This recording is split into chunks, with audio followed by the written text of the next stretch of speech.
The marked price of a ceiling fan is rupees 720. It is sold for rupees 684. What percentage discount is being allowed? इस question में कहा गया है कि एक सीलिंग फैन यानी कि एक जो छत वाला पंखा है उसकी मार्क प्राइस, वो प्राइस जो कि उसके ऊपर लिखी हुई वो है 720 रुपीज़, और जब उसको सेल किया जाता है तो उसको 684 रुपीज़ में सेल किया जाता है। यानी कि 720 ज़्यादा, उसके ऊपर मार्क प्राइस ज़्यादा है, सेल प्राइस कम है, इसका मतलब डिस्काउंट दिया गया। तो ये बताना है जो डिस्काउंट दिया गया है उस पर जो डिस्काउंट की जो इजाज़त दी गई है वो कितने परसेंट है। डिस्काउंट भी फाइंड आउट करना है, उसको परसेंटेज में कन्वर्ट करना है। तो जैसा कि इस क्वेश्चन में कहा गया है कि मार्क प्राइस है सीलिंग फैन की रुपीज़ 720, लिख लेंगे मार्क प्राइस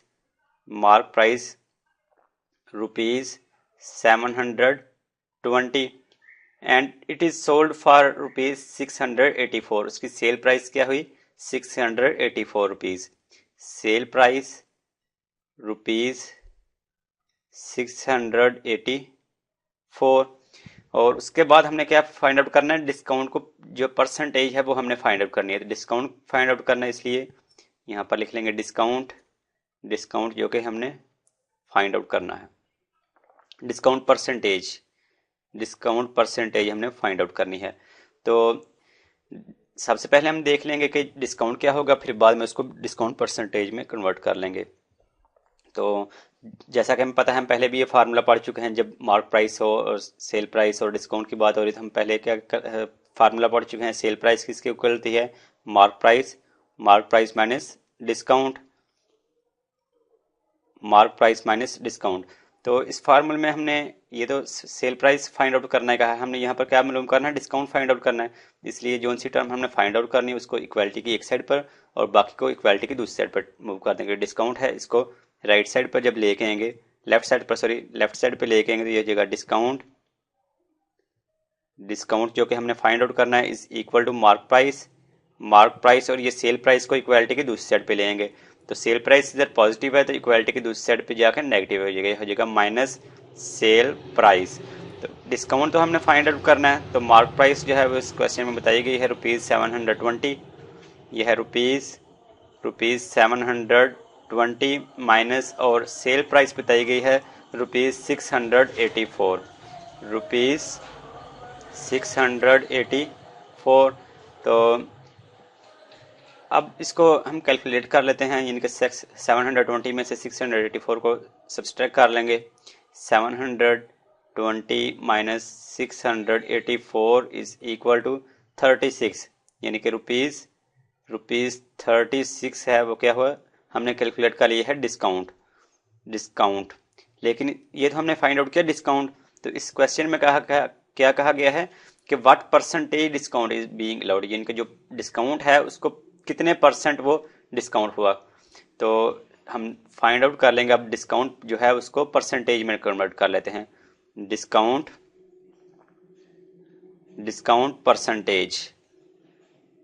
को परसेंटेज में कन्वर्ट करने के लिए हम जो डिस्काउंट आया है उसको, यानी कि जो डिस्काउंट है उसको डिवाइड कर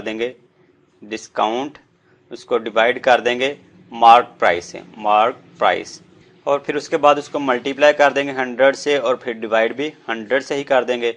यानी कि जो अपने पास से हमने मल्टीप्लाई और डिवाइड 100 से किया, इससे कोई फ़र्क नहीं पड़ेगा, क्योंकि हम दोबारा 100 को 100 से कैंसिल आउट कर दें तो यहाँ पर बस 1 रह जाएगा, और 1 को फिर डिस्काउंट से मल्टीप्लाई करेंगे तो वही सेम नंबर रहेगा।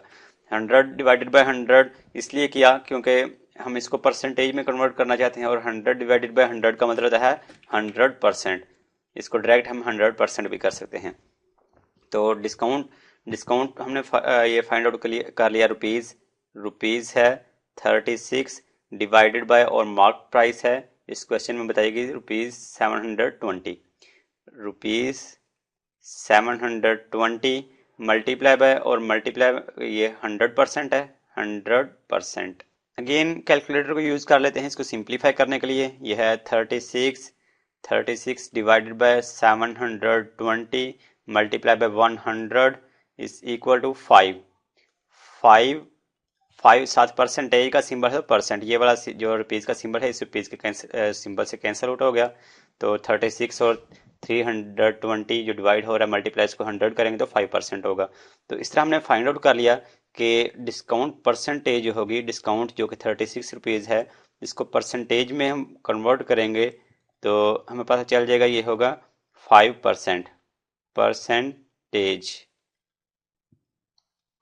और यही इस क्वेश्चन में रिक्वायर्ड है कि इस क्वेश्चन में पूछा भी यही गया है कि what percentage discount is being allowed.